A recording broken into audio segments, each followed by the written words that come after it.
میرے حضور نے یہاں تک فرمایا کہ جو شخص قرآن پڑھتا ہے اس کے لہجے میں لکنت کی وجہ سے یا عجمی ہونے کی وجہ سے وہ اٹکتا ہے اور اس کا لہجہ ٹوٹتا ہے، تو میرے حضور نے فرمایا اللہ اس کو دوہرا ثواب عطا کرتا ہے، ایک قرآن پڑھنے کا ثواب اور ایک اس کو اٹکنے سے جو تکلیف ہوتی ہے، تو فرمایا اللہ اس کا بھی اس کو ثواب عطا کرتا ہے۔ اور فرمایا یہ وہ پاکیزہ کتاب ہے کہ اگر تمہارا رب سے باتیں کرنے کو جی چاہے تو قرآن کھول کے بیٹھ جاؤ، یہ رب سے ہم کلام ہونا ہے، یہ اپنے رب سے گفتگو کرنی ہے۔ میرے حضور نے فرمایا کہ قرآن اللہ کی وہ لٹکتی ہوئی رسی ہے جس کا ایک سرا تمہارے ہاتھ میں ہے، دوسرا سرا تمہارے رب کے ہاتھ میں۔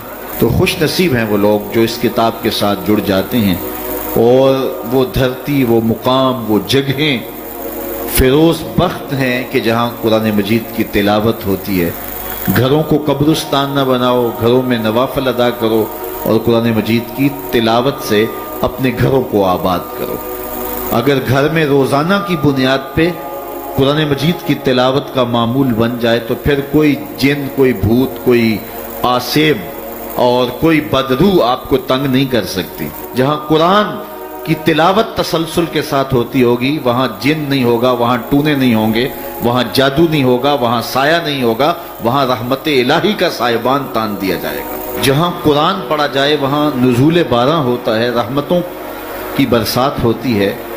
اور پھر اگر یہ جگہ اللہ کا گھر ہو، مسجد ہو، تو پھر تو دوہری برکت ہو جائے گی نا۔ وہ میاں صاحب نے کہا تھا نا کہ دودھ اندر جے کھنڈ رلائیے تے مزہ ہو جاوے دونا، کہ دودھ خود بھی میٹھا ہوتا ہے، اس کے اندر اگر چینی بھی شامل کر لی جائے۔ یہ روشنیوں کا منبع ہے، یہ مصدر ہے اجالوں کا۔ اس کتاب سے اتنی روشنیاں پھوٹتی ہیں کہ زندگی کے سارے اندھیرے ختم کیے جا سکتے ہیں۔ یہ طمانیت قلب کا سبب بھی ہے، یہ روح کے اجالوں کا سبب بھی ہے، یہ کتاب زندگی ہے، کتاب حیات ہے۔ اس کے بتائے ہوئے اصولوں کے مطابق اگر زندگی بسر کریں گے تو یہ زندگی بھی خوبصورت ہوگی، اور اس زندگی کے بعد ایک اور شروع ہونے والی زندگی ہے، وہ زندگی بھی خوبصورت ہوگی۔ قرآن قبر میں چراغاں کرے گا، قبر میں روشنیاں دے گا، قبر میں اجالا کرے گا۔ اس کتاب کے اندر ایسے ایسے شفا کے نسخے رکھے گئے ہیں کہ ہماری زندگی کے روز مرہ مسائل کا حل ہے۔ مثال کے طور پہ آج کل ہر بندہ معاشی طور پہ پریشان ہے، تو سورہ واقعہ صرف 3 رکوعوں پر مشتمل ہے۔ اگر یہ معمول زندگی بنا لیں تو سورہ واقعہ جہاں ہوگی وہاں نحوستیں اور بے برکتیاں نہیں ہوں گی۔ سورہ یاسین پڑھو گے تو بے پناہ برکتیں اس کے دامن میں رکھی ہوئی ہیں۔ اسی طرح سورہ اخلاص صرف 3 مرتبہ پڑھیں گے تو پورے قرآن پڑھنے کا ثواب نصیب کر دیا جائے گا۔ ایک شخص حضور کی خدمت میں حاضر ہوا اور اس نے حضور سے کہا کثیر العیال ہوں، ذرائع آمدنی بہت تھوڑے ہیں، تو میرے لیے کوئی دعا کیجئے، کوئی مجھے نسخہ بتائیے۔ تو آقا کریم نے اس کو جو نسخہ بتایا سنو۔ فرمایا جب گھر جائے تو گھر والوں کو السلام علیکم کہہ دیا کرو۔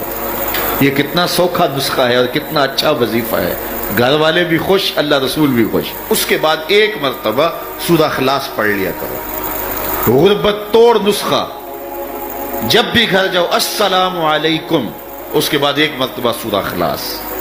اور میرے حضور نے فرمایا کبھی ایسا ہو کہ تو گھر جائے، گھر میں کوئی بھی موجود نہ ہو، تو فرمایا عمل چھوڑنا نہیں، فسلم علیہ، پھر مجھے سلام کہہ دینا۔ وہ اپنے نام لیواؤں کو تنہا چھوڑتے کب ہیں، جہاں ہم دم نہ ہو کوئی وہاں سرکار ہوتے۔ وہ کہتے ہیں میں عمل شروع کر دیا، گھر جاتا السلام علیکم، اس کے بعد السلام علیکم کے بعد میں سورہ اخلاص 1 بار پڑھ دیتا۔ اس عمل کی برکت سے میں نے تو امیر ہونا ہی ہونا تھا، میرے ہمسائے بھی امیر ہو گئے، میرے ہمسائے بھی امیر ہو گئے۔ تو قرآن کو اپنی زندگی میں بسا لو، قرآن کو شامل کر لو، دنیا بھی سورے گی، قبر بھی سورے گی، نزا کا عالم بھی سورے گا، حشر میں بھی اجالے ہوں گے، جنت کی بہاریں بھی نصیب ہوں گی، اور رسول اللہ کا ساتھ نصیب ہوگا۔ تو اس کتاب سے جڑو، اس کو ورق ورق پڑھو، اس کو حرف حرف پڑھو، اس کو رکوع رکوع پڑھو، اس کا ایک ایک آیت ممکن ہو تو ایک ایک آیت روز پڑھ لو، اور اس کو ترجمے اور تفسیر کے ساتھ، توضیح کے ساتھ، شان نزول کے ساتھ